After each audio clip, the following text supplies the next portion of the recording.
بسم الله الرحمن الرحيم. Bismillahir Rahmanir Rahim. Dear brothers and sisters, Assalamu Alaikum wa Rahmatullahi wa Barakatuh. This is your brother Haidar. So a thought came to me and I thought, why not make another video sharing some thoughts about this thought? So the thought that came to me was this. In Islam, from the Islamic point of view, as Muslims we believe that there are no female prophets. There are no prophets. Allah has never sent a prophet who was a woman. Never. And Allah has never chosen a divine leader to lead people who was a woman. Never. Ever. Throughout history. This is something that all Muslims believe. It's something that we're not ashamed of. It's not something that we feel shy about. We're proud to be Muslims. This is our identity, you know. So, but the question is, why? Why? For those of you who've looked into the religion of Islam, for those of you who are indeed Muslims, you know Islam is not about oppressing women. Islam has nothing against women. Islam has nothing at all against women. In fact, everything in Islam is in women's favor and men's favor, because we believe it's from Allah subhanahu wa ta'ala, from God himself. And God is the creator of both genders. So, why is it that there are no female prophets? Why is that? So what I'll be sharing today, inshallah, is not the Islamic response to this question. It's not anyone's response. It's only some of my thoughts, my own personal thoughts and feelings. So this doesn't represent anyone. They're just some ideas I have. Okay, so the first thing to understand is that Islam does not consider... Okay, let's put it this way. Are men and women equal? Are men and women equal? From an Islamic perspective, they are and they are not. Yes and no. And a good analogy, well, I think it's a good analogy anyway. It works for me. It's like if you take an apple, you have an apple and you have an orange, and then you ask someone, are they equal? Well, quantitatively, yes. If you have one apple and one orange, they are equal in the sense that there is one apple and one orange. But they are qualitatively, they are not equal, because this apple does not have the taste of an orange, does not have the properties of an orange, it has the properties of an apple. And this apple, similarly, this orange, it has the properties of an orange and not an apple. Okay? So basically, they're different. Apples and oranges are different. Apples aren't oranges, oranges aren't apple. So I guess this is what we believe. I hope I'm right. This is what I believe anyway. So, in Islam, men and women are not considered the same, okay, physically, because men and women are physically different. A man cannot be a mother, a man cannot give birth, okay, and like, I know that there's like, gay marriage is like getting legalized in places now, but even if gay marriage is legal, okay, two men cannot have a baby. You have to adopt a child and then say, this is my child, yeah? So men and women are different on a physical level, okay? Furthermore, men and women are often different on an emotional level too. So that does not mean that men and women, one is better than the other, because in Western society, okay, and I'm not, against Western society, and I'm not like favoring Eastern society. I'm talking about the society that I live in and that we all live in, and this is our society, okay? So in Western society, in this society, historically, the history of the society is such that when religion, whatever they considered to be religion at that time, when religion was ruling society, men and women were considered unequal and also men were considered superior to women.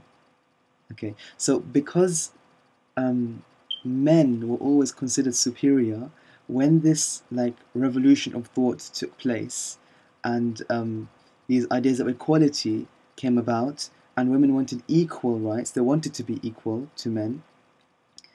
The benchmark of being equal, the benchmark of a woman being successful, was that she could do what a man can do. So if a man works, a woman must work to prove herself. That, you know, now I am a woman and I am working. So the whole basis of this of equality is based on inequality. The whole basis of this idea of equality is based on the understanding that men are superior to women, therefore men are the benchmark. However, here's Islam. Islam has a different approach.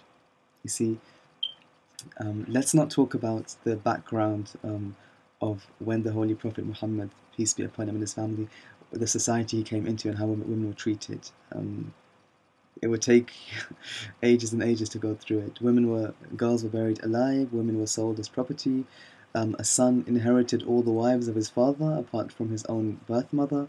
Inherited, yes, they were literally considered property. So it was a terrible, terrible time, especially for women. And Islam says, hold on a second, men and women are different. This is a good thing. Men are different to women, but this difference does not make them superior. Okay? Just like some people have black skin, some people have white skin, some people have yellow skin, and everything in between. Okay? That is difference, but this difference is not bad, it's not wrong. You see, in fact, this difference is a sign of Allah. So it's something to be celebrated, it's something very beautiful. Men and women are different. Not only is this okay, this is something really good. Okay, so that's number one. Number two, women don't have to prove themselves in Islam, because women know that they're being different to men doesn't make them inferior. So physically they're different, yes, but spiritually there is no difference between men and women. You see, spiritually, and this life is supposed to be a spiritual journey, right? And this body is only a tool of elevation for the whole human soul. So spiritually, men and women are the same. So in essence, men and women are equal. This difference is only on a physical level. And this difference on the physical level does not mean one is superior or inferior. What does it mean? It means the way that men and women go on this spiritual journey, the way men and women reach perfection is different in some aspects to one another. You see? Because God puts you in a situation that's best for you. You could be born into a poor family. You could be born into a rich family. Does that mean being rich makes you better than being poor? No. Does that mean being poor makes you better than being rich? No. Okay? So Islam, it doesn't really give any importance to these differences. Differences in gender, differences in social status, differences in how you dress and how you look, in skin color, in culture, in language. None of it matters. And in fact, the diversity of this is one of the signs of Allah, one of the signs of God. It's something very good. Number two, what matters in Islam is what you do in your situation. What you do. So, if you're a mother, are you a good mother? If you're a father, are you a good father? If you're a man, are you a good husband? Okay? A woman does not have the responsibility to provide for her family. So her way in which she gets towards God is different to her husband's. Okay? But it's not about the way. The important thing is not the way. The important thing is being on this journey towards God. So actually, these differences of gender are very, very beautiful. And men and women are different. And that's why Islam is so much in favor of marriage. Because men and women are like two parts of a jigsaw. If two parts of the jigsaw were identical, they wouldn't fit together. Because they're different, they fit together perfectly. So, back to the question. Why are there no female prophets in Islam? Very simply, these are my thoughts once more, not the official Islamic response. Very simply, Men and women have different responsibilities. Some responsibilities are the same. For example, men and women pray, men and women both fast, men and women both are good to other people, but some things are specific for men and some things are specific for women also. And one of the responsibilities of a prophet is being socially active, because a prophet is not only a person of very high spiritual status who is always connected to God, but also a prophet is someone who has the responsibility of guiding a community of people, be that a small community, a large community, or the entire world. He or she, sorry, she, stop it, sorry. He has that responsibility of guiding a community, and therefore, to execute this responsibility, a prophet needs to be amidst people, and this is the difference. This is why. This is the key thing here. This is the key. Women in Islam are not encouraged to be mixing and amidst people. In fact, men and women are... Okay, let me clear this out. We're not saying women can't be amidst people, okay? But a woman should not feel she has to be amidst people if she chooses not to be. And if she chooses to be away from men, this is better for her and for men. Because God has created men and women in a certain way. Let's not go into that, I'll open another discussion. But a woman should not feel that she must be amidst people. That's why in Islam, if a woman wants to stay at home, and then she is provided for by her husband. She does not have the responsibility. She doesn't have to bring any money onto the table. And if she does, that's her own pocket money. You know, the husband doesn't have the right to touch that. So God hasn't given her that responsibility because He's created her a certain way. He's given her certain responsibilities. And her way is different to a man's way. Very simple. Her way is different to a man's way. And that's great. That's how it should be. So if a woman was to be a prophet, chosen as a prophet, that would mean she'd have the responsibility of being amidst people, interacting with other men as well as women. And this is not something that God wants, to preserve the sanctity and the chastity and the modesty and the honor of a woman. God doesn't want this. So does that mean, however, this is very, very important to understand the difference between this responsibility and the spiritual status. Does that mean a woman cannot have the spiritual status of a prophet? No, it does not mean that. In fact, the Quran clearly states that Allah has spoken to women, just as He has spoken to men. You see, Allah, He speaks to the prophets. He also speaks to pious women. But they're not prophets because they don't have the added responsibility. Allah spoke to Maryam alayhi salam. Allah spoke to the mother of the Prophet Musa alayhi salam. Allah mentions the lady Asiya alayhi salam in the Quran.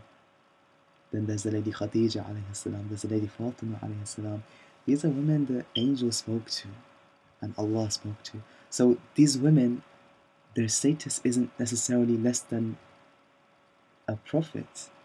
The only difference is they don't have the added responsibility of being amidst men in society. So, in essence, men and women are equal because our souls don't have a gender, only our bodies have a gender. So, our souls are the same, they're equal. However, our responsibilities are different, and this does not make one superior over the other. And this is how I would answer the question, why are there no female prophets in Islam? Women and men have different responsibilities and different roles. However, this difference does not make one superior over the other. What makes one better than another person is their sincerity in executing those roles and their piety before God, before Allah subhanahu wa ta'ala. So inshallah, I hope this has been helpful. If not, then just ignore this. Take care. Salaamun Alaikum. إن المسلمين والمسلمات والمؤمنين والمؤمنات والقانتين والقانتات والصادقين والصادقين والصادقات والصابرين والصابرات والخاشعين والخاشعات والمتصدقين والمتصدقات والصائمين والصائمات